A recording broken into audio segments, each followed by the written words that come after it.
Министрлер кабинетинин төрагасынын орун басары Эдил Байсалов Улуттук илимдер академиясынын Гариев атындагы ботаникалык багына барып, анын ишмердүүлүгү менен таанышты. Эдил Байсалов лабораторияларды, күнөсканаларды, бакчаларды кыдырып чыгып, аймакты мындан ары өнүктүрүү боюнча долбоорду иштеп чыгууну тапшырды.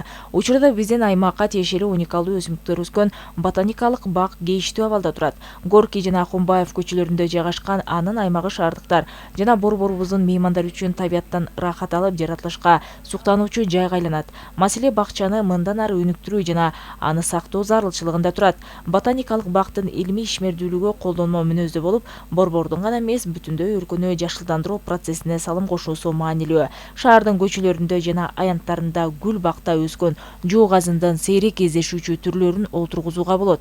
Мисалга, Зеленстрой муниципалдык ишканасы бул жоо газындарды дээрлик Голландиядан сатып алат. Алардын мекени ала тоо болуп саналат. Албетте, биз борбор шаарды бир заматта жоо газын гүлдөр менен толук камсыздай албайбыз. Бирок бул процессти баштасак болот. Менеджердик идеялар керек, бирок биринчи кезекте бакчанын аймагын тазалап, аны көрктөндүрүү керек. Биз адам ресурстары менен камсыздоого жардам беребиз, деди ал.